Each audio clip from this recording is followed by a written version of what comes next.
You see? Alright, very convincing. Totally. Now on to your nutsmer, Thomas More. What, did you love him too? Thomas More is the definition of treason. I promote him to Chancellor, and how does he pay me? By refusing to take a simple oath. He deserved what he got. Well, have you actually read Thomas More's letters to you? Because if you read them, it doesn't sound like he's exactly being treacherous, even disloyal. At one point in his letter, he says, I only beseech your majesty to, in your highest prudence and goodness, to consider. That doesn't sound very treasonous. I gave him position as Chancellor, no matter how kind or humble that letter may be. He still betrayed me in the end. Well, it's not as if he wasn't consistently grateful in his letters. Throughout the entire thing, he keeps referring to how intelligent you are and how kind you were to him and how he's thankful that you gave him the honor of being Chancellor. And even though he's taking away, he still is always going to be grateful. He even offers at one point to pay a tax to you. Well, the Chancellor should be loyal to the head of the Church. Obviously, Parliament agreed with me. They issued a bill stating how treasonous he was. He asks you not to believe the slanderous bill in Parliament, and it's generally believed now that most of the stuff said in that parliamentary bill was not true. And I think you're the one who's not being loyal to him by just saying, oh, I'm sure he's wrong. Read the letter. He's being very kind to you. He's not being rude. Just listen to him. Well, we're going to have to come back after break. We're back here from commercial break on The Factor. I'm Bill O'Reilly. So, Henry, I hear you have a bit of a temper. I do not have a temper! Yeah. Right, of course. Well, if I'm being completely honest with you, Bill, I did have a jousting accident once. See, I was riding my horse and my old buddy forgot to close my head, what's it called? The piece on my head. He forgot to close it, so my face was exposed.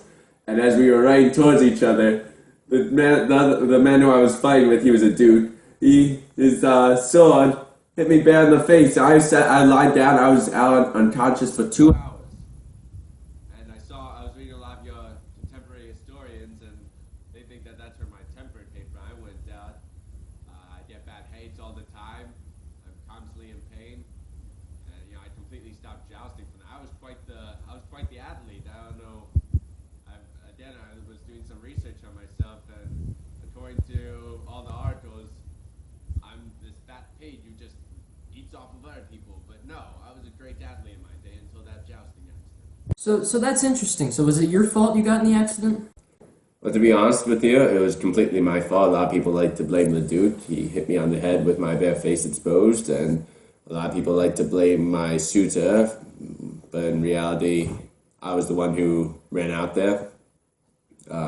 I saw that my face was exposed as I was running. A lot of people are wondering that. If you read the description of the time, it says nobody knew if I knew that my face was exposed. Yes, I did. I'm a brave man, which seems to have escaped all history books, because I seem to be painted as this old, fat man who just buys up land with the country's money, but in reality, no, I'm a very brave athlete. I just happened to stop because of my jousting accident.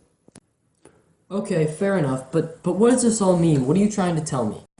Well, Bill, why I'm here is not to brag about how great I am. It's to clear up history.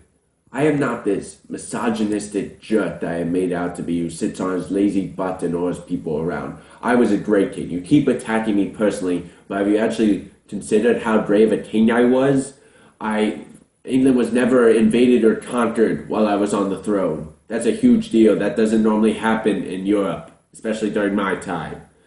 I brought the Renaissance to England, huge. We leapt out of the Middle Ages, and Roman Catholicism was virtually powerless under my rule, which brought a ton of political freedom. Okay, well, Henry, based on anything I've ever heard or read about you, you were not a fun guy to be around. That's just simply not true. It's another stereotype that I want to break. I was a romantic, I was a poet, I was a dancer. I loved the arts. I loved them.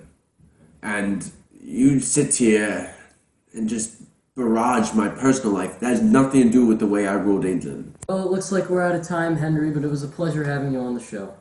Thanks, Bill. It's fun to be here.